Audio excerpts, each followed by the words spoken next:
मी भास्कर साळवे कमलवीर नगरहून आलेलो आहे, अहमदनगरहून. आणि अनिल गायकवाड मित्र आहेत माझे, पवारसाहेब मित्र आहेत. आणि आपले आपण सगळेजण कधीतरी इथं भेटले असेल. 1-2 वेळेला मी या ठिकाणी येऊन गेलेलो आहे. इथल्या वातावरणाचा मला चांगला परिचय आहे. असं मला एक वाटलं की आपण इथं एक थोड्याशा परिचित विषयावर विचार करावा. परिचित विषय, कारण आपल्याला जो विचार करायचा आहे थोडासा तो आपल्याला नवीन नाही, तो विषय आपल्यासाठी नवीन. कारण ह्या विहारामध्ये अनेक पद्धतीचे कार्यक्रम झालेले आहेत. इथे बऱ्याच लोकांनी इथे अभ्यास घेतले असतील, वेगळ्या प्रकारचे ध्यान साधना घेतली असतील आणि बरेच विषय आपल्याला माहिती आहे. आणि एकूणच आपण जेव्हा सगळीकडे पाहतो तेव्हा आता बौद्ध लोकांमध्ये अभ्यासाची कमतरता नाही. बौद्ध लोकांमध्ये अभ्यासाची कमतरता नाही. लोकांना आता बाबासाहेबांमुळं बऱ्याच प्रकारचं ज्ञान, बौद्ध धर्माचं ज्ञान मिळवण्याची एक संधी मिळालेली आहे. अनेक लोक अनेक ठिकाणी शिकतात, शिकून घेतात, वाचन करतात. आणि आपल्या समाजाइतकं तर वाचन करणारा दुसरा समाज पण नाही.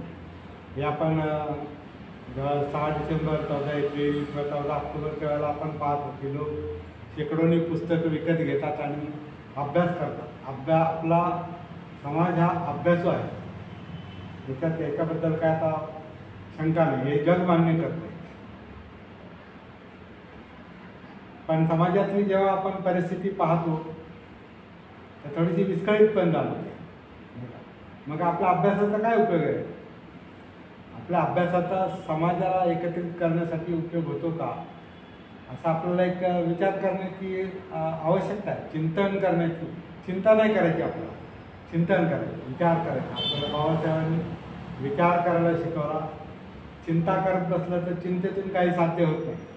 विचार करता आला पाहिजे, चिंतन करता आलं पाहिजे. आणि चिंतन कोण करू शकतो? तर जो जागृत असतो, तो जो भानावर असतो, जो जागृत असतो, ज्याची बुद्धी जागृत असते, ज्याला विचार करता येतो. नुसता विचार येणं नाही महत्त्वाचं, विचार करता आला पाहिजे. आणि विचार करणं, मुद्दाम जागृतीपूर्वक विचार करणं, चांगला विचार करणं, विधायक विचार करणं, प्रगतीचा विचार करणं, दूरदृष्टीचा विचार करणं, ही एक कला आहे. ही एक हातोटी आहे. आणि याच्यामध्ये बाबासाहेब एक्सपर्ट होते. बाबासाहेब आपण त्यांना प्रकांड पंडित होते. ते नुसते पंडित नव्हते, पुस्तकं वाचणारे नव्हते. ते फक्त जे वाचत होते त्याच्यावर विचार करू शकत. आणि विचार करता, ज्यांना विचार करता येतो त्यांना काहीतरी निष्कर्ष काढता येतो. आणि जे नुसतंच वाचतात, वाचता येतं म्हणून वाचतात, बोलता येतं म्हणून बोलतात, त्यांना आयुष्यात काही नाही करता येत. ते फक्त बोलतात, वाचतात. पण ज्यांना विचार करता येतो, ज्यांना चिंतन करता येतं, ते लोक जीवनामध्ये आणि जगामध्ये काहीतरी करून दाखवतात. आणि जगापुढं सगळ्यात मोठं उदाहरण आहे बाबासाहेबांनी इतकंच महत्त्वाचं, ते म्हणजे बुद्धाचं आहे. बुद्धाला जग मानतं हे या कारणानं मानतं की बुद्ध हे प्रज्ञावान होते, म्हणजे जागरूक चिंतन करणारे होते. त्यांची जी समज होती, त्यांची जी प्रज्ञा होती, ही सामान्य दर्जाची प्रज्ञा नव्हती. त्यांच्या प्रज्ञेनं, बुद्धाच्या प्रज्ञेनं स्वतः बाबासाहेब इतके प्रभावित झाले की ते म्हणायचे बुद्ध माझ्यापेक्षा 100 वर्षांनी पुढे होते. इतकी त्यांची प्रज्ञा महान आहे. बुद्धासारखा तत्त्वज्ञानी जगात दुसरा झालाच नाही. तर बाबासाहेब जे म्हणायचे त्याचा अर्थ काय हा आपण लक्षात घेतला पाहिजे. आणि आज मला तीच गोष्ट आपल्यासमोर मांडायची की आपल्याकडं ज्ञानाची कमतरता नाही, परंतु बुद्धाच्या धम्मातून आपल्याला विचार करण्याची, चिंतन करण्याची, आशादायक चिंतन करण्याची, विधायक चिंतन करण्याची, दूरदृष्टीचा विचार करण्याची आपल्याला एक सवय लावून घेतली पाहिजे. आणि ती सवय बाबासाहेबांच्या हयातीमध्ये खूप लोक करत होते, खूप लोक विचार करत होते बाबासाहेबांच्या काळात, कारण विचार करायला लावणारे बाबासाहेब होते. आज बाबासाहेबांसारखा विचार करायला लावणारा काहीतरी असं म्हणजे झपाटून जातील लोक एखाद्या विषयाने, असा विचार करायला लावणारे आज कमी लोक आहेत. बाबासाहेबांनी ज्या लोकांना झपाटल्यासारखा विचार करायला लावला ते लोक अंगठे बहादर होते बरेचसे. त्यांना शिक्षणाचं अंग नव्हतं, शाळा पाहिली नव्हती, उपजीविकेची साधनं नव्हती, त्यांचं राहणं खाणं पिणं जगणं हे एखाद्या प्राण्याच्या पेक्षा बत्तर होतं. अशा माणसाला विचार करायला लावलाय बाबासाहेबांनी. कशाच्या जोरावर? बुद्धांनी सगळ्या समाजातल्या लोकांना विचार करायला लावला, ज्याला आपण बहुजन म्हणतो. आता बुद्धाचा बहुजन शब्द वेगळा आहे. बहुजन म्हणजे जास्तीत जास्त लोक, अल्पजन नाही, जास्तीत जास्त लोक. जास्तीत जास्त लोकांना बुद्धांनी विचार करायला लावला. बाबासाहेबांनी सुद्धा जास्तीत जास्त लोकांना विचार करायला लावला.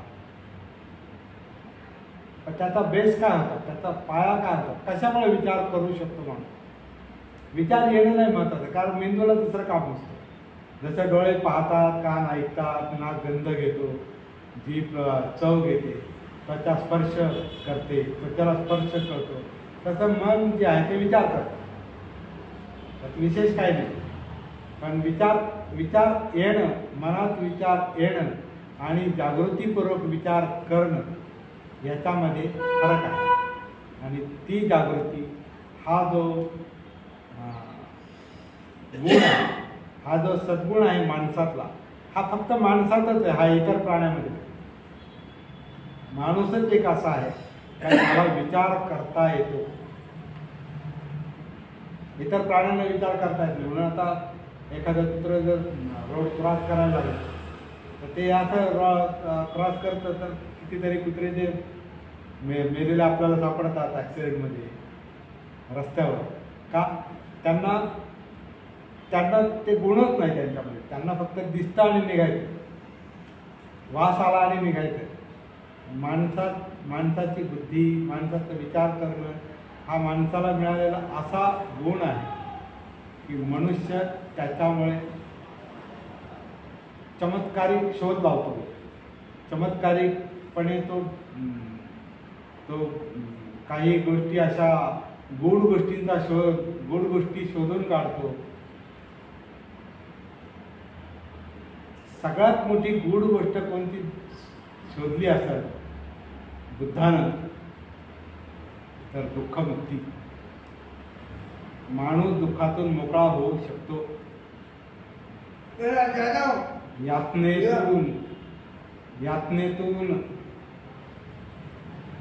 यातनेतून मनुष्य मोकळा होऊ शकतो, हा शोध बुद्धाने लावला आहे. त्याला विमुक्ती म्हटलेला आहे.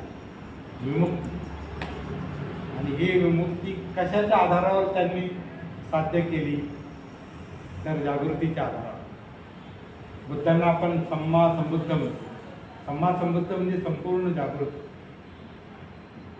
संपूर्ण जागृत म्हणजे संपूर्ण जागृतचा अर्थ असा आहे का त्यांना सगळं जीवनातच भान आहे. जीवनाची जागृती आहे, स्वतःची जागृती आहे, इतरांची जागृती आहे, समाजाची जागृती आहे, जीवनातल्या सत्याची जागृती आहे. सत्याचं भान आहे, दुःखाचं भान आहे, दुःखाच्या कारणाचं भान आहे, दुःखाचं निवारण कसं होतं त्याचं भान आहे, त्याच्या मार्गाचं भान आहे. तर हा जो जागृतीचा गुणधर्म आहे, याला पालीमध्ये सती शब्द आहे. सती. आता सती जो शब्द आहे, हा सती शब्द आपण सगळ्यांनी ऐकला असेल. आनापान सतीमध्ये है ना, आनापान सती हा शब्द ऐकला असेल. पण आपण सती शब्द जागृतीच्या अर्थाने घेतो का?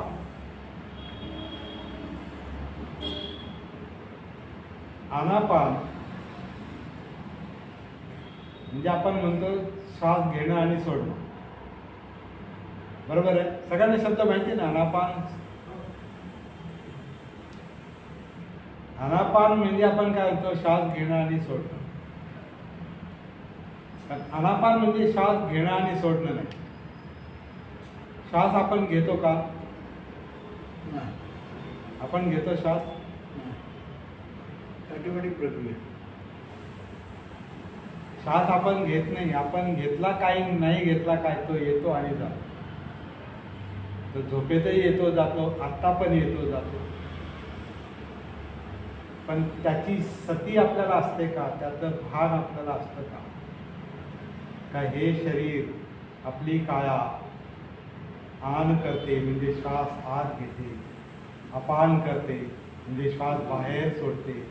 नैसर्गिकपणे शरीर श्वास आत घेतं, नैसर्गिकपणे शरीर श्वास बाहेर सोडतं. याचं भान असणं म्हणजे आनापान.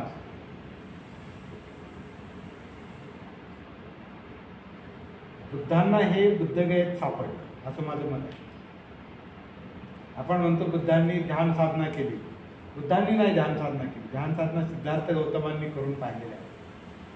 परंतु आपल्याला ज्यांनी आता ग्रंथांचा अभ्यास केला आहे, बाबासाहेबांच्या ग्रंथाचा अभ्यास केला आहे, त्यांना माहिती आहे की आलार काला मुद्दकरामपुत्र यांच्याकडून त्या ध्यान साधना त्यांनी शिकल्या. ते त्यावेळेचे पारंगत ध्यानीमान लोक होते, दोघं जण, आनापान आलार कालाम आणि मुद्दकरामपुत्र. ते त्याच्यामध्ये पारंगत होते, एक्सपर्ट होते. त्या लेवलला सिद्धार्थ गौतम होते. आणि ते आलार कालाम मुद्दकरामपुत्र म्हणतात की आता आमच्याकडे याच्या पलीकडे सांगण्यासारखं काही नाही, एवढंच आहे. मग ते बुद्ध त्यांना, सिद्धार्थ गौतम त्यांना म्हणतात, धन्यवाद देतात आणि म्हणतात तुम्ही जे सांगितलं ते समजलं. तुम्ही म्हणताय त्याप्रमाणे मी त्या पातळीवर आलो. पण पुढं ते म्हणतात ते ध्यान मला समजलं, त्या ध्यानाच्या पातळीवर मी पोहोचलो, चित्त एकाग्र झालं, पण दुःखमुक्ती नाही मिळाली. बरोबर आहे, दुःखमुक्ती नव्हती मिळाली. आणि दुःखमुक्ती हा तर तुमच्या आमच्या सगळ्यांच्या जीवनाचा एकमेव उद्देश असतो, है ना. आपण त्याला म्हणतो सुख पाहिजे. सुख पाहिजे म्हणजे सुख पाहिजे माणसाला का दुःखमुक्ती पाहिजे? माणसाला दुःखमुक्ती पाहिजे, सुख नाही. सुखाच्या मागे दुःख दडलेलं आहे ना.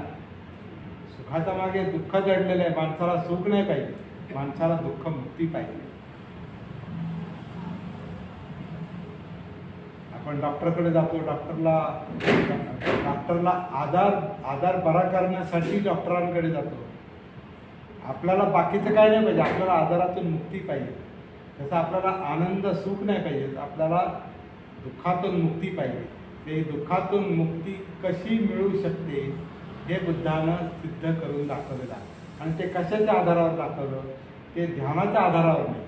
ते बुद्धगयेला त्यांनी ती, जसं बाबासाहेबांनी वर्णन केलेलं आहे पुस्तकामध्ये, 40 दिवस पुरेल इतकं त्यांनी अन्न गोळा करून ठेवलं. 40 दिवस पुरेल म्हणजे 40 दिवसाची साधना होती त्यांची. मग ती 30 दिवसाची असेल, 25 दिवसांची असेल. पण त्या 25 दिवसात, 30 दिवसात त्यांनी काय केलं? पहिलंच नाही केलं. जो मार्ग चुकलेला होता तेच नाही केलं त्यांनी. परत त्यांनी नवीन मार्गाचा शोध लावला. म्हणून बुद्धांनी त्यांच्या धर्मामध्ये म्हटलं, नव्या मार्गाचा शोध.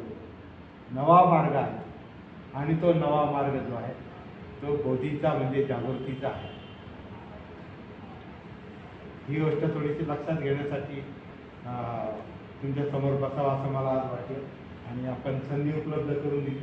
हा जो जागृतीचा मुद्दा आहे, हा जागृतीचा मुद्दा आनापान सती सुत्त त्या खाली लिहायचं राहिलं. मध्यम निकायमधलं जे 118 नंबरचं सुत्त आहे, आनापान सती सुत्त, त्यातला हा उतार आहे छोटासा. त्यातला हा छोटासा उतार आहे, ठीक आहे. त्यातला हा छोटासा उतार, हा उतारा काय सांगतो एवढंच आज आपण लक्षात घेऊया. ह्याच्यामध्ये जागृतीचं सूत्र सांगितलं आहे, जे बुद्धांना सापडलं आणि ज्याच्या आधारावर त्यांनी दुःखमुक्तीचा शोध लावला आणि सगळ्या मानव जातीसाठी एक आशादायक चित्र निर्माण झालं. नाही तर बऱ्याच लोकांना वाटतं की आपण जन्माला आलो आणि आपल्या वाट्याला दुःख येणारच आणि आता आपण काही करू शकत नाही. त्यांनी जे दिले ठेविले आनंद ते तैसेची राहावे, चित्त असू द्यावे समाधानी. दुःखातून मोकळं होणं आपल्या हातात नाही. आपण बेबस आहोत, दुर्बल आहोत, करता करविता तो आहे असं अनेकांना वाटतं. बौद्ध लोकांना सुद्धा आपण दुःखातून मुक्त होऊ शकतो असं वाटतं का, असा प्रश्न निर्माण करण्याची गरज आहे. असं वाटतं का काय आपण दुःखातून मुक्त होऊ शकतो? बऱ्याच लोकांना असं वाटतं की नाही नाही ते बुद्धांचं काम आहे. पण बुद्धांनी तर सांगितलं की प्रत्येकाला शक्य आहे. बुद्धांनी सांगितलं प्रत्येकामध्ये बुद्ध आहे, प्रत्येकजण हा बुद्ध बनू शकतो, बुद्धासारखा बनू शकतो. आणि हे असा त्यांचा आशादायक संदेश होता. म्हणून तर बाबासाहेबांनी त्या मार्गावर आपल्याला आणून सोडलं. त्यांना जर असं ईश्वरासारखाच बुद्ध असता समजा की नाही नाही आपण ईश्वर नाही बनू शकत, आपण देव नाही बनू शकत, तसं आपण पण म्हटलो नाही आपण तसं आपणही म्हटलो की बुद्ध आपण बनू शकत नाही, तर मग बुद्धामध्ये देवामध्ये ईश्वरामध्ये काय फरक आहे? पण बाबासाहेबांनी बुद्धाचा मार्ग ह्याच्यासाठी दाखवला की बुद्धानं ती गोष्ट आपल्याला सांगितलेली आहे, जगाला सांगितलेली आहे, ज्याची आपल्याला गरज आहे, जो आपल्या जीवनाचा अंतिम उद्देश आहे. आणि तो म्हणजे आपल्याला शांतता पाहिजे, आपल्याला मनाची स्थिरता पाहिजे, आपल्याला तणावमुक्ती पाहिजे, आपल्याला डिप्रेशनमधून बाहेर येता आलं पाहिजे, आपल्याला विवंचनेतून बाहेर येता आलं पाहिजे, आपल्याला दुःखातून मुक्ती मिळाली पाहिजे. याच्यासाठी जो प्रयत्न करेल तो बौद्ध. आणि ज्याला वाटतं की नाही बुद्धाचा आपल्याला काही फक्त हात जोडायचे, वंदना म्हणायची, तेवढंच जर असेल तर मग बाबासाहेबांनी एवढ्यासाठी आपल्याला बुद्ध धर्म नाही दिला. बाबासाहेबांनी तर आपल्याला अस्पृश्यतेच्या दुःखातून मुक्त केलं, पुन्हा त्याच्या पुढचा मार्ग दाखवला, शिक्षणाचा मार्ग दाखवला, अर्थार्जनाचा मार्ग दाखवला, आपल्याला राष्ट्रीय प्रवाहात आणून सोडलं.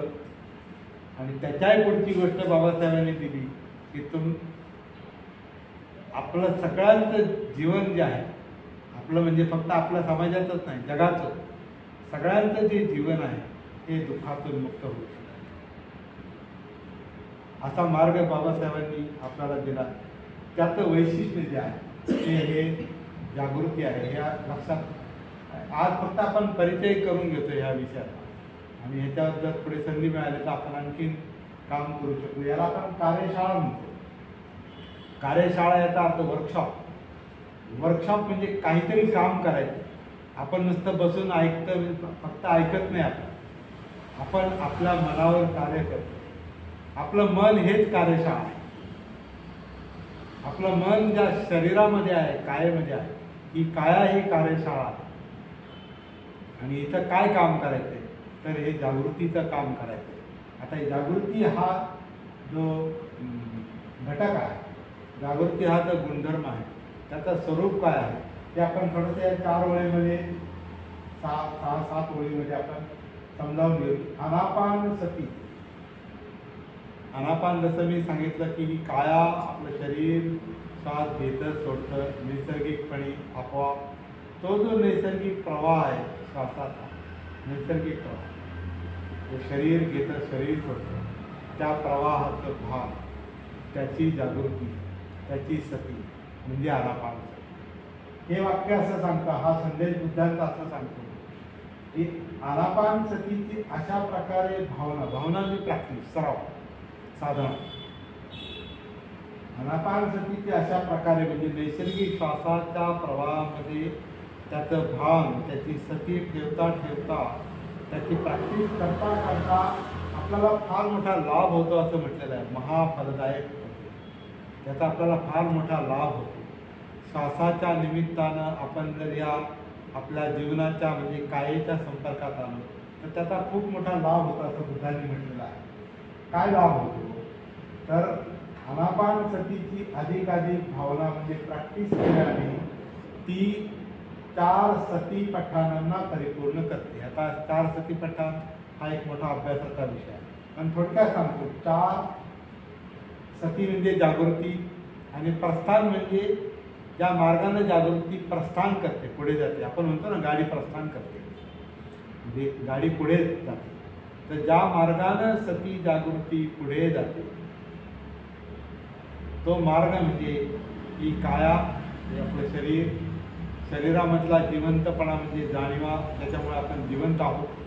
फिलिंग, वेदना, आपल्यातला जो जिवंतपणा आहे त्याला वेदना म्हटलेला आहे, जाणीवा म्हटलेला आहे. त्या जाणीवांचं भान येतं, आलं पाहिजे सती, त्याला वेदनानुसती म्हटलेलं आहे. म्हणजे काया, वेदना आणि चित्त. चित्त म्हणजे इच्छा, आकांक्षा, तृष्णा, ज्याच्यामुळे आपलं मन विचलित होतं त्याला चित्त म्हटलं. चित्त म्हणजे जे चेतवतं ते चेतना म्हणतो ना आपण. चेतत आपण ही अगरबत्ती चेतवतो आणि ती पेटते, तसं आपलं चित्त जे आहे हे चित्त लोभामुळे आणि द्वेषामुळे आपल्याला पेटवतं. हे पाहिजे ते नको, हे असं पाहिजे ते तसं नको, हे इतकं पाहिजे आणि तितकं नको, हे असं माझ्या मनासारखं झालं पाहिजे, ते तसं नाही झालं पाहिजे. हे नेहमी जे पाहिजे नकोच्या ज्या तृष्णा असतात त्या तृष्णा माणसाला डिस्टर्ब करतात, त्याला चित्त म्हटलेलं आहे. आणि याच्यानुसारच माणसाची विचार प्रक्रिया गती घेते. एक तर मनामध्ये विचार जे येतात ते तुम्हाला, जे तुम्ही पाहता, ऐकता, गंध, चव, स्पर्श, ह्याच्यामुळे आपलं मन विचार करतं. कारण मनातले विचार तेच असतात जे डोळ्याला दिसतं, जे कानाने ऐकू येतं, जे नाकाला गंध, जिभेला चव आणि त्वचेला स्पर्श, ह्याच्यामुळं विचार, मन, मनोधम्म निर्माण होतात. आणि हे पाहिजे ते पाहिजे, असं नको तसं नको, या चित्तामुळे ते मनोधर्म डिस्टर्ब होतात. म्हणून आपल्याला त्रास होतो, म्हणून दुःख होतं. तर काया, वेदना, चित्त आणि विचार म्हणजे मनोधर्म, या चार पातळीवर आपली सती जागृती जर पुढे पुढे गेली तर आपल्याला संपूर्ण जीवनाचं भान येतं. समृद्ध म्हणजे काय? संपूर्ण जागृत. आपण तसा सराव केला तर तशा प्रकारचा अनुभव आपल्याला येऊ शकतो. 4 सती पठाण, आनापान सतीची अधिकाधिक भावना म्हणजे प्रॅक्टिस केल्याने 4 सती पठाणांना परिपूर्ण करते. म्हणजे कायानुसती, वेदनानुसती, चित्तानुसती आणि मनोधम्मानुसती, विचार प्रक्रिया यांना जागृत करते, याची जागृती परिपूर्ण करते. आणि 4 सती पठाणांची जितकी आपण जास्तीत जास्त प्रॅक्टिस करतो, भावना करतो, अधिकाधिक भावना केल्याने ती सप्तबोध्यांगांची परिपूर्णता साध्य होते. आता हे सप्तबोध्यांग म्हणजे काय की जागृत झाल्यानंतर बुद्ध बनेपर्यंत, बोधी प्राप्ती होईपर्यंत जे जे काही टप्प्यामध्ये येतात ते 7 टप्पे आहेत. तो एक वेगळा अभ्यासाचा विषय आहे, तो आपण नंतर घेऊया. ज्याला सती, धम्मविचय, वीर्य, प्रीती, प्रश्रद्धी, समाधी आणि उपेक्षा असं म्हटलं आहे. तर त्याच्यात खूप खोलात आपण हळूहळू जाऊ शकतो. पण मुख्य मुद्दा असा आहे की श्वासातून आपल्या संपूर्ण अस्तित्वामध्ये, जीवनामध्ये आणि जीवनातून ह्या सप्तबोध्यांगांच्या मार्गावर आपण आल्यानंतर माणसाला जोही प्रॅक्टिस करतो त्याला विद्येची प्राप्ती होते. विद्या म्हणजे बोधी आहे, विद्या म्हणजे ज्ञान आहे, परिपूर्ण ज्ञान आहे, जीवनाचं ज्ञान आहे, अस्तित्वाचं ज्ञान आहे आणि ती विद्येची प्राप्ती होते. आणि ज्याला विद्या मिळते, ज्याची अविद्या संपते, अज्ञानाचा अंधकार नाहीसा होतो, नष्ट होतो, त्याला दुःखमुक्ती मिळते, म्हणजे विमुक्ती मिळते, असं सांगणारं हे सूत्र आहे. या सूत्राच्या आधारे आपल्याला प्रॅक्टिस करण्याची एक सवय लागली पाहिजे.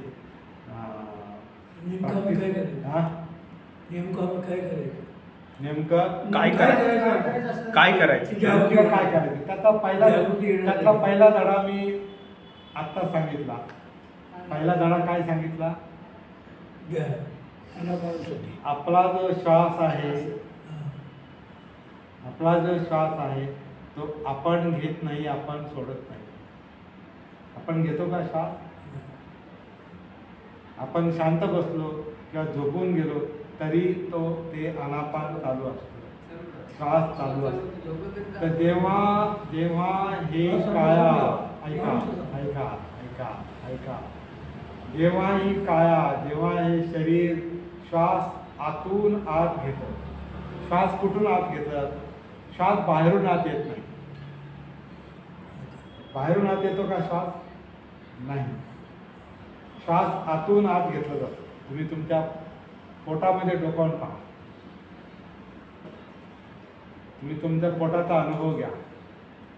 आपोआप पोट आतमध्ये, हा जो श्वास पटल आहे, छाती आणि पोटाचं विभाजन करणारा आतला जो श्वास पटल आहे, त्याची जी हालचाल होते, आकुंचन प्रसारण होतं, त्याच्यामुळे आतमध्ये एक पोकळी तयार होते आणि पोकळी तयार होते म्हणून बाहेरून श्वास आत येतो.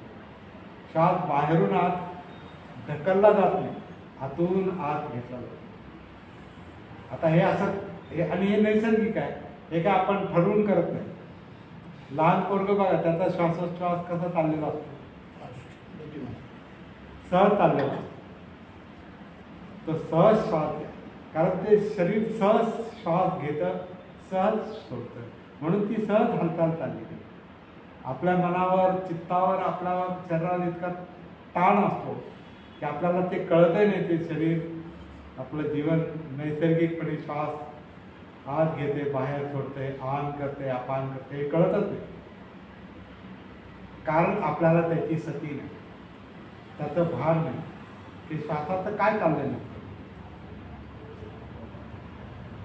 तर पहिला धडा हा आहे की आपल्या शरीर, आपली काया नैसर्गिकपणे कसं आन करते, अपान करते, स्वतःच पाहते. इथं कोणी तुम्हाला सांगू शकत नाही, कारण तुमचं शरीर आहे, तुमचा श्वास आहे, ते काय करते तुम्हाला जेवढं कळणार तेवढं दुसरं कोणाला कळणार नाही. म्हणून तर त्याला जागृती मिळते. जागृतीला, सतीला ते कळतं की नेमकं श्वासाच्या पातळीवर काय चाललंय शरीरात. तर बुद्धांनी असं म्हटलेलं आहे की हा सराव जर जमला तर त्याचा खूप मोठा लाभ होतो, महाफलदायक. काय लाभ होतो? तर आपण आपोआप आपल्या जीवनाच्या संपर्कात, स्वतःच्या संपर्कात, आणि स्वतःच्या संपर्कात काय यावं लागतं? आपल्याला आपल्या जीवनातले प्रश्न सोडवता आले पाहिजे. आणि आपला एक प्रश्न म्हणजे काय आहे, ज्याला बुद्धांनी दुःख म्हटलंय, यातना म्हटलंय. मग त्या यातना, दुःख अनेक प्रकारचं आहे. प्रत्येकाचं जीवन वेगवेगळं आहे, प्रत्येकाच्या समस्या वेगवेगळ्या आहेत, है ना. काहीच्या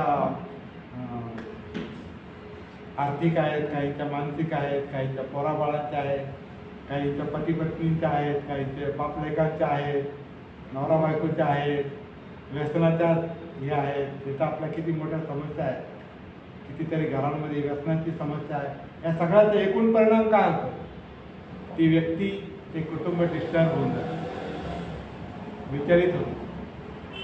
त्या सगळ्या कुटुंबामध्ये ते दुःख, यातना सगळं म्हणजे पोखरलं जातं. दुःखानं सगळं घर, ती व्यक्ती, ती माणसं, त्यांचं मन, चित्त पोखरलं जात आहे आणि त्याला त्यातून बाहेर कसं यायचं ते कळत नाही. तर बुद्धाने हा मार्ग दाखवून दिलेला. आपण नेहमी काय करतो, परिस्थितीचे बळी होऊन आपण जगतो, हातबल होऊन जगतो. आपल्याला आपण काही करू शकत नाही असं वाटतं आपल्याला. बुद्धांनी असं जणू काही लक्षात आणून दिले आपला जगाच्या पण, कारण निराश होण्याची आवश्यकता नाही. आपल्याजवळ मार्ग आहे आणि तो आपल्या जवळ आहे, आपल्या जवळ आहे. हेच बुद्धांचा सगळ्यात मोठा शोध आहे. म्हणून बुद्धांनी कुठला मनामधून येणार भयंकर बाहेर आतमध्ये येतं. आपण गजाळत बसतो ध्यानाला किंवा तो हे करा, त्यावेळेस 2-2 सेकंदाने नवीन विचार येत राहतात. हा, तर आता जेव्हा तुम्ही तुमच्या स्वतःच्या संपर्कात येताय, श्वासाच्या निमित्तानं काय उतरताय, तुमच्या वेदना म्हणजे सुखदुःख तुम्हाला जाणवतात, चित्त जाणवेल. चित्त म्हणजे ओढाचा, चित्त म्हणजे आता चित्त सांगणं कठीण आहे, तर ते आपल्यालाच कळेल. त्याला कोणी सांगण्याची गरज नाही, सांगणार पण नाही, कोणी सांगूही शकत नाही. तुमचं चित्त तुम्हालाच कळेल. पण तुम्ही त्याच्या संपर्कात गेले तर, पद्धतशीरपणे त्याच्या संपर्कात गेलं तर ते चित्त कळेल. पद्धतशीरपणे आपण आपल्या विचारांच्या संपर्कात गेलो तर विचार कळतील. आणि मग ते कशामुळे विचलित होतात, कशामुळे त्यांची पळापळ चालली हेही कळेल. हे सगळं ह्या जागृतीला, सतीला कळतं. आणि हा गुण प्रत्येक माणसामध्ये आहे हे बुद्धाने लक्षात आणून दिले. असं नाही ते सिद्धार्थ होतं मला जमलं नाही, तसं नाही. ते म्हणाले प्रत्येकाला जमू शकतो जो करून पाहिजे. पण आता थोडंसं असं म्हणता येतं की 2500 वर्षामध्ये बुद्धांची जी शिकवण आहे हे बुद्धांबरोबर गेली, असं कधी कधी मला वाटतं. आपण काय करतो, आपल्याला दुसऱ्यांनी सांगितलेलं आपण करतो, कॉपी करतो, त्याची कॉपी करतो. आपण स्वतः शोधत नाही आपलं जीवन, आपण स्वतः आपल्या जीवनातले प्रश्न लक्षात घेत नाही. कारण आपल्याशी संपर्कच नाही. कारण आपलं मन भटकतं, आपलं चित्त भटकतं. आणि आपलं चित्त कुठं भटकतं, तर हे डोळे काय काय काय काय पाहतात त्याच्यात भटकतंय, कान काय काय काय काय ऐकतात त्याच्यात भटकतंय. गंधाचे विषय आहेत नाही ना, काहींना अत्तर फार आवडतो, अत्तर लावायला काही लोकांना फार, म्हणजे ते त्याच्यामध्ये मजबूर झालाय. त्याला दुसरं काही सुचवत असते हां, किंवा दुसरं काही असते, किंवा काहींना खायला आवडतं, जिभेचे चोचले म्हणजे त्या जिभेमध्ये ते मन भटकतंय.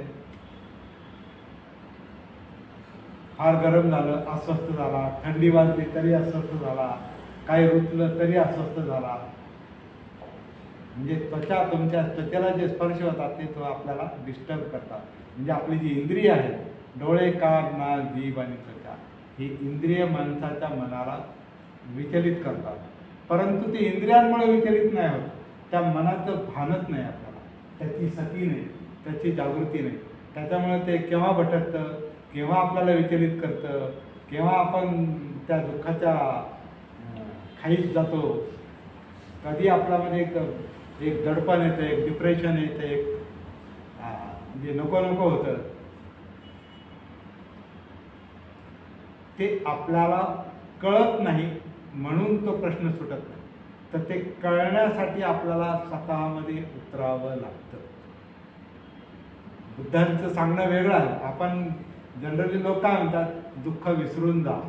बुद्ध म्हणतात नाही, दुःख विसरून कधी दुःखातून मुक्ती मिळू शकत नाही. आपल्याला आजार झालाय आणि आपण म्हणून जाऊ द्या जाऊ द्या जाऊ द्या, होऊ द्या, काय त्याला जाऊ द्या, अरे डॉक्टरकडे जा, नाही नाही जाऊ द्या जाऊ द्या. तुम्ही जाऊ द्या म्हणलेला आजाराचं काय होईल,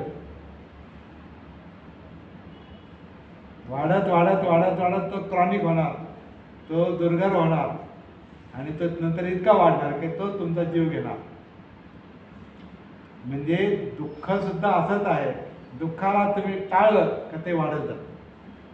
आपण काय करतो, आपल्याला ती सवय लागली ती एक म्हणजे, आणि ती सवय कशामुळे लागली, आपण जागृत नसल्यामुळे, भानावर नसल्यामुळे, सतीमध्ये नसल्यामुळे. आपल्याला सवय काय लागली, दुःख विसरून जा आणि आनंदाच्या मागे जा. मग आपण आनंदामध्ये स्वतःला गुंतवून घेतलं की दुःखाचा विसर पडतो. पण दुःखाचा विसर पडल्यानं दुःख कधी संपत नाही, त्याचं बीज तिथंच आहे. दुःख संपणं म्हणजे आनंद आहे. हा, दुःख संपणं म्हणजे आनंद आहे. हा, जेवढं तुम्ही त्याला सांभाळून ठेवाल, जेवढं तुम्ही विसरून जाल, तेवढं ते जास्त गुंतागुंतीचं होतं आणि तेवढं ते क्रॉनिक होतं, तेवढं ते मोठं होतं. आणि जेव्हा ते फार मोठं होतं मग काही सुधरत नाही. मग लोक दारू पितात, लोक मग आणखीन काय काय करतात, मग दुसरीकडे मन गुंतवतात. एवढं मनोरंजन कशाला पाहिजे माणसाला, माणसाला मनोरंजनाची साधनं एवढी का पाहिजे बरं, कारण तेवढं दुःख आहे. त्याला स्वतःच्या संपर्कात राहणं, स्वतःमध्ये राहणं त्याला जमतच, अस्वस्थ होतो. एकटा असला की अस्वस्थ होतो, शांतता असली की अस्वस्थ होतो.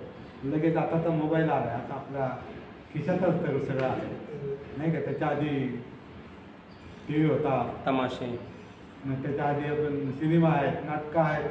हे सगळं काय कशासाठी, आपल्याला बाहेर गुंतून राहण्याची आपण माणसाने शोधलेली ही एक काय होतात कारण आहे किंवा बळबाट आहे. शोध आहे. आता याच्यातून आपल्याला ज्ञान मिळतं ते आपण हे पण कधी कधी आपण काय सगळं ज्ञानासाठी करतो का? नाही, मन गुंतवण्यासाठी. मन तिकडं का गुंतवावं लागतं? कारण इकडे पाहिलं का सगळं यातनाच आहे, सगळं दुःखच आहे, सगळं करमत नाही, एकटेपणा, भीती वाटते, झोप येत नाही. मग काय करायचं? तिथं थांबायचंच नाही, मन दुसरीकडे लावायचं.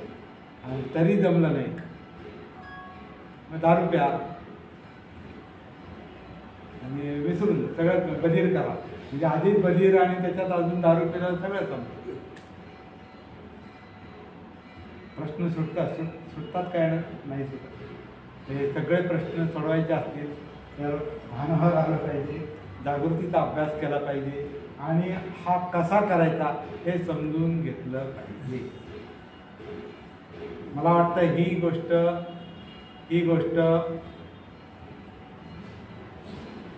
इतिहास जमा झाली थोडी, बऱ्याच बाबतीत इतिहास जमा झाली. आपण जे शिकतो त्यानं आपल्याला दुःखमुक्ती मिळते का, तणावमुक्ती मिळते का, आपल्याला शांत झोप येते का, आपल्या मनाचा विस्कळीतपणा चंचलता कमी होते का, आपलं मन एकाग्र होतं का, हे पाहिलं पाहिजे. जे आपण करतो, ज्या साधना आपण करतो.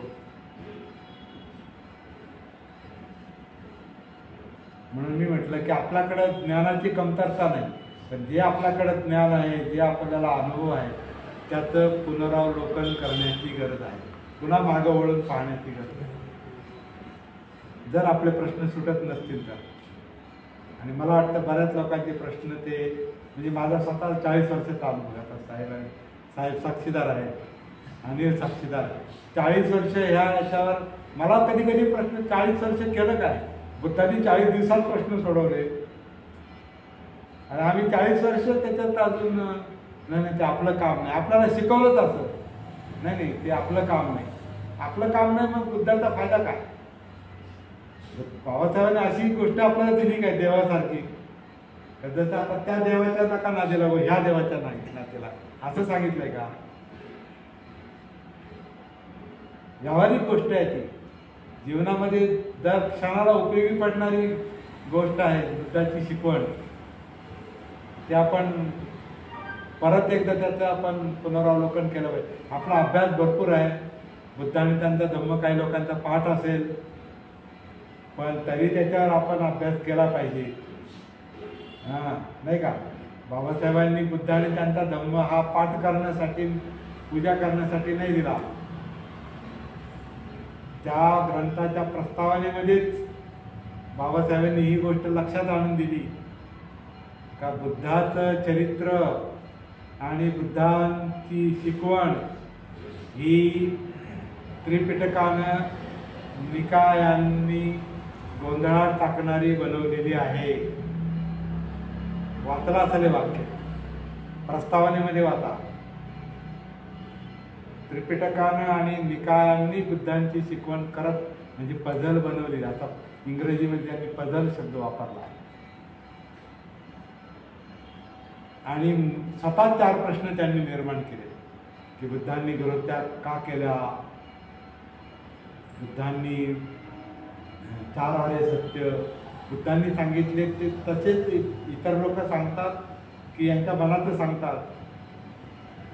बरेच लोक मनाचेच 4 आर्य सत्य अशा पद्धतीने सांगतात की किती लोक दुःखातून मुक्त होतात 4 आर्य सत्य वाचून आणि ऐकून. माहिती आहे दुःख समुदय, दुःख निरोधगामिनी प्रतिपदा आणि त्याच्यावर ग्रंथ आहेत. पण मुक्त किती लोक ज्यांनी प्रश्न सोडवले असे दिसतात का रस्त्याने लोक मुक्त आहेत, ज्यांच्याकडे पाहून काहीतरी आपण आदर्श व्हावा, तसं करावं, प्रॅक्टिस करावी असं दिसतंय का? अभ्यासू लोक अभ्यास आहे पण त्या अभ्यासाचा उपयोग जीवनात जर झाला नाही तर ते पोहण्याचं जे सांगतात ना उदाहरण पोहण्याचं पुस्तक वाचलंय पण पोहता येत नाही, तसा प्रकार आहे. किंवा एखादा माणूस डिग्र्या घेऊन डॉक्टर होतो पण त्याला पेशंट तपासता येत नाही, पेशंटच कळत नाही. डॉक्टर येतो पण पेशंट नाही पाहता येत. तसं नुसत्या ज्ञानाचा उपयोग नाही. तसं बौद्ध धर्माच्या बुद्धाच्या धर्माचा ज्ञानाचा पण नुसता उपयोग नाही. त्याचं ज्ञान हे अंमलात आलं पाहिजे, अप्लाय करता स्वतःमध्ये वापरता आलं. त्याच्यासाठी बाबासाहेबांनी बुद्धांनी त्यांचा धर्म सांगितलेला. किंवा आत्मा कर्म पुनर्जन्माचा मुद्दा त्यांनी निर्माण केला. किंवा बुद्धांनी भिक्खू संघ का निर्माण केला असा एक प्रश्न त्यांनी त्यांनी प्रश्न निर्माण केले आणि आपल्याला प्रश्न निर्माण करा म्हणून सांगितलं. त्या ग्रंथाचं फक्त पूजा पठण करण्यासाठी नाही सांगितलं. ते काय बायबल किंवा पुराणाचं त्याची भक्ती करा असं नाही सांगितलं. कारण विचार करायला प्रवृत्त करणं हा बाबासाहेबांचा उद्देश होता. म्हणजे लोकांना जागं करणं, जागृत करणं. जागृतीचा अग्नी तेवत ठेवा, बाबासाहेबांचा संदेश आहे ना, जागृतीचा अग्नी तेवत ठेवा, जागृतीचा विस्त विझू देता कामा नये. जागृतीला बाबासाहेब किती महत्त्व आहे. जनजागृती मी तर म्हणतो लोकांना, म्हणजे जनजागृती, लोकांना जागृत करणं एवढं एकच काम त्यांनी प्रभावीपणे केलेलं आहे पहिल्यापासून शेवटपर्यंत. म्हणजे आपल्याला जगण्याविषयी जागृत केलं की कसे राहता, कसे जगता, काय खाता, तुमचं जगणं माणसाला शोभणार आहे का, कपडे कसे घालता. नंतर शिक्षणाविषयीची जागृती, आर्थिक जागृती, मग राजकीय जागृती, धार्मिक जागृती, त्याचे ह्या सगळ्या जागृतीचे टप्पे आहेत. तर हा प्रॅक्टिकल अभ्यास आहे बंधू भगिनी. ही गोष्ट फक्त लक्षात आणून द्यायची होती. आणि याचा एक आनापानसतीचा तुम्ही जो अर्थ घेता तसाच अर्थ बुद्धांनी सांगितला का, हा पण प्रश्न आपण स्वतःला विचारला पाहिजे आणि त्याप्रमाणे प्रॅक्टिस केली पाहिजे. दादांचा जो प्रश्न आहे त्याच्यातलं एक साधं सोपं पहिलं जे धडा आहे, आपण कसं आपलं शरीर कसं श्वास आत घेतं कसं सोडतं त्याच्यावर 24 तास लक्ष ठेवा. 24 तास ठेवू शकत नाही, मान्य आहे, नाही काय. 24 तास ठेवण्याचं म्हणजे 24 तास जागृत राहण्याचा प्रयत्न करा. कारण श्वास हा तुम्हाला कायेमध्ये नेईल. काया ही जिवंत आहे, म्हणजे त्याच्यात जाणीव आहे, त्याच्यात कायेमध्येच आपलं चित्त आहे, कायेमध्येच आपले विचार आहे, सगळं ह्याच्यातच आहे. त्याच्यामुळं कायेमध्ये धम्मं कायेन पसती, धम्मपालन गाथेमध्ये एक आहे ना, यो सवे धम्मधरो होती यो धम्मं न पमज्जति यो चाप्पम ते सुत्वानं धम्मं कायेन पसती. थोडंच ऐकतो परंतु कायेनं धम्म पाहतो असं म्हटलं. त्याचा अर्थ लक्षात, कायेनं धम्म पाहतो म्हणजे कायेत अनुभवतो. आणि कायेत अनुभवण्यासाठी, कारण कायेतच जे जे काही घडतं त्याला धम्म म्हटलेलं आहे. कायेतच सगळं आहे, ह्या जिवंत कायेतच सगळं आहे. म्हणजे कायेत जे जे आहे त्याला धम्म म्हटलेलं आहे. आणि धम्मं कायेन पसती सवे धम्म धरो. धम्माच्या मार्गावर कोण आहे, जो कायेमध्ये उतरून, म्हणजे जागृती, कायेमध्ये उतरून धम्म पाहतो, काय काय घडतंय ते पाहतो. धम्म म्हणजे सत्य पाहतो. दुःख हे पण सत्य आहे, दुःखाचं कारण सत्य आहे, निवारण सत्य आहे, मार्ग सत्य आहे. हे सगळं ह्या कायेमध्ये आहे. हे जो पाहतो तो बौद्ध, तो धम्मधर, असा त्या धम्मपालनाचा अर्थ आहे. आपण तशा अर्थानं त्याचं पठण केलं पाहिजे. आणि बुद्धाच्या सगळ्या गाथा ह्या प्रॅक्टिकल आहे, प्रॅक्टिस करण्यासाठी आहे, पठणासाठी नाही. पठण करणं वाईट नाही, पण काय सांगतात हे शब्द, याचा आपल्या जीवनात काय उपयोग आहे, या सगळ्या गोष्टी आपल्याला पाहायला पाहिजेत असं मला वाटतं. आजच्या दिवशी इतकं पुरे आहे. पुढच्या वेळेला आपण एका खोलात सुरू आणखीन बरंच काय काय आहे आणि मोठा अभ्यासाचा विषय आहे. याच्या अनुषंगाने मग सगळे विषय याच्यामध्ये येतात. कारण आपल्या जीवनात आपण एकदा शिरलो की सगळा धम्म हा अभ्यासाचा विषय आहे. कोणताही विषय म्हणजे सप्तबोधंग हा एक विषय आहे किंवा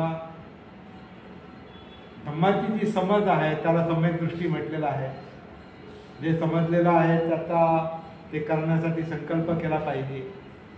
जो संकल्प करतो आपण तेच बोललं पाहिजे, तेच कर्म केलं पाहिजे, तीच कृती केली पाहिजे, प्रॅक्टिस केली पाहिजे. त्याला धरूनच आपली आजीविका बनवली पाहिजे. आता आजीविका म्हणजे आपण म्हणतो पैसे मिळवण्याचे उद्योग नाही. आजीविका म्हणजे लाईफस्टाईल, ज्याला बाबासाहेबांनी जीवनशैली म्हटलेलं आहे. आपण जगतो कसे, 24 तास आपण राहतो कसे, त्यातले 8 तास आपण पैसे मिळवायला देतो. फक्त 8, 9, 10 काय असतील उरलेला वेळ काय करतो आपण. म्हणजे आजीविका म्हणजे उपजीविका नव्हे. आजीविका म्हणजे जीवनशैली, लाईफस्टाईल, जगण्याची पद्धत. आपण सकाळी उठून दुसऱ्या दिवशी सकाळी उठेपर्यंत काय काय करतोय, दिवसभर काय करतो आपण आठवडाभर काय करतो, महिनाभर काय करतो, आपण वर्षभर काय करतो, 2 वर्ष काय करतो, जीवनभर काय करतो, कसं जगतोय आपण, त्याला आजीविका म्हटलं आहे. तर ती सम्यक पाहिजे. ज्याची आजीविका सम्यक नाही, योग्य नाही, त्याला धम्म जगता येत नाही. नाहीतर थोडंसं धम्माचा विचार करतोय आणि बाकीचा अधम्माप्रमाणे वागतोय, त्याचा काय उपयोग नाही.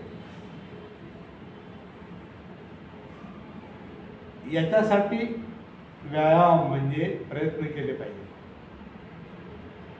7वं अंग प्रयत्न करणं, पंचशील पाळणं, अष्टांग मार्ग पाळणं, ते सांग ते जर पाळायला सुरुवात केली तर आम्ही थोडासा या मार्गाने जाऊ शकतो. मी तुम्हाला ते सांगतो की याचा अभ्यास करताना तो पण येणार आहे अभ्यास, सगळे अभ्यास येतील त्याच्यामध्ये.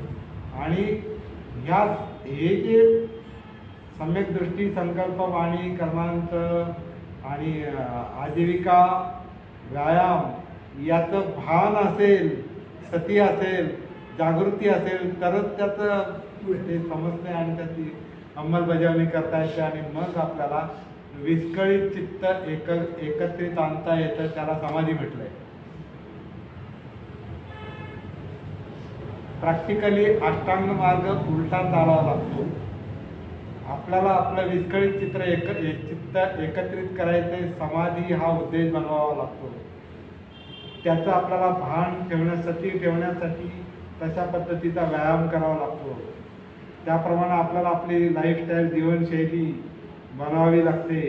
त्याप्रमाणे कर्म करावे लागतात. तेच वाणीमध्ये आलं पाहिजे.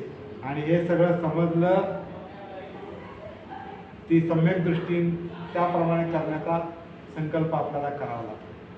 म्हणजे कोणती थेरी जी आहे ही प्रॅक्टिकली उलटी असते. कोणती थेरी जी असते ही उलटी असते. म्हणजे ज्यांनी शोध लावले त्यांनी आधी प्रॅक्टिस केली आणि मग त्यांनी काय केलं ते लिहून काढलं किंवा सांगितलं. म्हणजे थेरी नंतर येते, प्रॅक्टिस आधी येते. आणि धम्म हा प्रॅक्टिकल आहे, करून पाहिजे. आणि मग जे ज्ञान आहे ते व्हेरीफाय करायचं, त्याची शहानिशा. थांबूया आपण या ठिकाणी. धन्यवाद. जय भीम.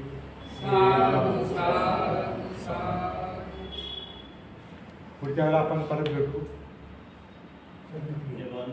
काही लोकांना प्रश्न असतील, कोणाचे काय मुद्दे असतील, काही प्रश्न असतील तर आपण काही प्रश्न असतील तर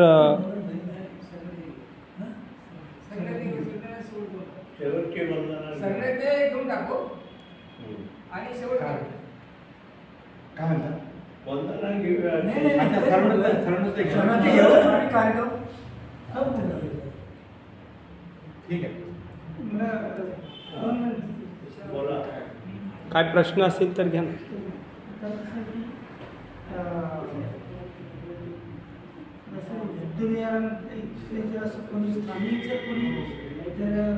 दोन शब्द मराठी व्यक्ती करतील ते बरोबर. मी त्यांच्यावर असं ते बोलेल, पण याच्या विहारामध्ये नसेल त्यांनी जर 2 शब्द तर मी घेऊन मराठी करायचं नाही तर मी बोलतो. ठीक आहे. आणि आणि तुम्ही सर बोला ना. आणि बंद केला.